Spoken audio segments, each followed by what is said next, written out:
Selamat pagi, salam sejahtera dan kasih karunia Tuhan Yesus Kristus pada Bapak Ibu, Saudara kami, Jemaat GPD Eberes Duku Pakis, dan Jemaat GPD Gloria Karangrejo, dimanapun saat ini berada, yang senantiasa dikasihi, dilindungi, dan diberkati Tuhan Yesus Kristus. Yakin percayalah, hari ini ujian Tuhan dinyatakan bagi kita semua. Kita akan disembuhkan bagi yang sakit, akan diberikan kekuatan, perlindungan, dan pertolongan bagi mereka yang mengalami masalah dan mengalami ketakutan dan kecemasan dalam hidupnya. Yakin percayalah, di dalam nama Tuhan Yesus Kristus, kita akan dipulihkan, kita akan disembuhkan, dan kita akan jadikan orang-orang yang lebih daripada pemenang. Bapak Ibu Saudara kami dikasihi oleh Tuhan, sebelum kita melakukan aktivitas kita pada hari ini, mari kita bersama-sama merenungkan firman Tuhan yang terdapat dalam Roma pasal ke-14 ayat ke-3. Demikian firman Tuhan, siapa yang makan, janganlah menghina orang yang tidak makan. Dan siapa yang tidak makan, janganlah menghakimi orang yang makan.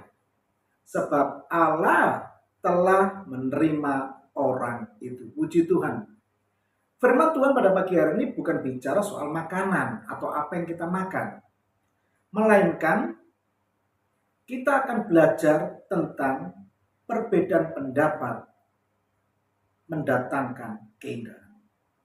Mungkin hal ini sangat aneh dalam pikiran kita. Biasanya kalau kita beda pendapat, pasti akan terjadi permusuhan, akan terjadi perbantahan, bahkan akan bercenderung akan menjadi orang-orang yang destruktif atau intoleransi. Di dalam perbedaan pendapat itu suatu keniscayaan yang mana setiap saat kita akan alami selama kita masih hidup dalam dunia ini. Mari Bapak Ibu Saudara kami dikasihi Tuhan, kita belajar tentang sepatu. Di saat kita membeli sepatu, pasti pedagang akan memberikan sepasang sepatu yang satu kiri, satu kanan. Bila mana pedagang itu akan memberikan sepasang sepatu hanya sebelah kiri saja, pasti itu akan membuat kaki kita sakit memakainya. Dan kita merasa tidak nyaman untuk memakainya. Oleh karena itu, pedagang sepatu pasti memberi kita sepatu, ya, itu sebelah kanan dan sebelah kiri.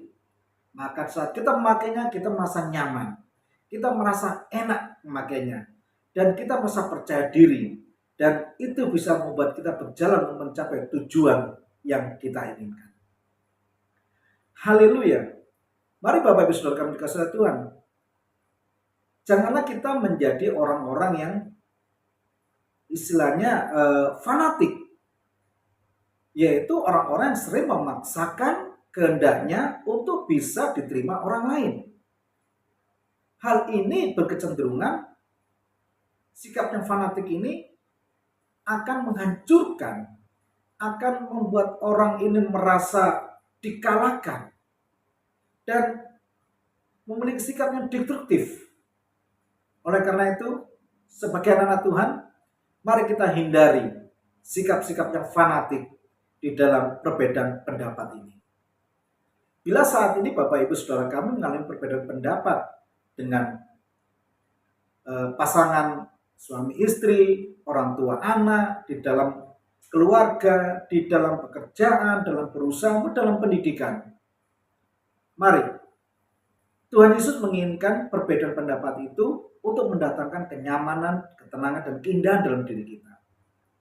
Ada beberapa cara yang bisa kita lakukan supaya perbedaan pendapat itu bisa mendatangkan keindahan di dalam diri kita dan mendapatkan suatu keputusan secara bersama-sama. Apa aja yang bisa kita lakukan? Yang pertama, janganlah kita keras kepala pada saat kita menghadapi perbedaan pendapat. Jangan kita menjadi orang-orang yang tipis untuk mendengar. Jadilah pendengar yang baik.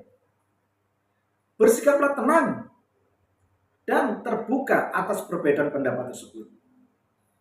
Hindari sikap egosentris atau memenang sendiri. Dan menerima keputusan untuk kebersamaan.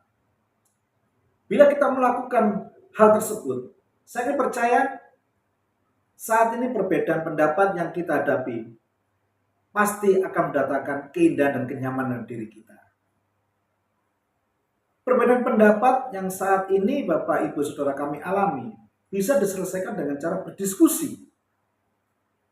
Hindari dengan sikap yang menyerang, sikap yang ibaratnya diskriminatif, supaya kita dijauhkan dari sifat-sifat yang intoleransi atau mau menang sendiri. Jangan menganggap orang berbeda pendapat sebagai musuh dalam diri kita. Melainkan kita harus berusaha menerima terhadap orang yang berbeda pendapat dengan kita untuk mencapai tujuan yang kita inginkan bersama.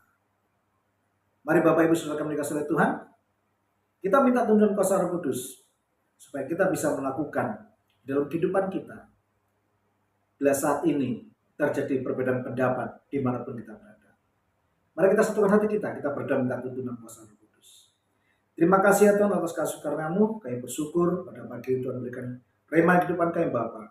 Di saat kami menghadapi haleluya perbedaan pendapat, berilah tuntunan kuasa Roh Kudus supaya kami bisa menghasilkan suatu keindahan meskipun kami berbeda pendapat. Tuhan, kami percaya Tuhan menuntun kami, Tuhan melindungi kami dan menolong kami. Kami juga menyerahkan segala aktivitas kami sebagai dengan kuasa Bapa. Kami percaya Tuhan berkati kami dan apapun yang kami kerjakan di Tuhan Yesus dengan keberhasilan. Tuhan Yesus, kami juga berdoa buat saudara kami mengalami sakit, baik secara fisik, perekonomian, hubungan keluarga, maupun dalam masa depannya Tuhan. Tolonglah Tuhan dan kuasa-Mu, Tuhan berikan pemulihan, Tuhan berikan kesembuhan, dan Tuhan berikan haleluya, perlindungan, sehingga boleh merasakan kemurahan Tuhan dalam kehidupan mereka.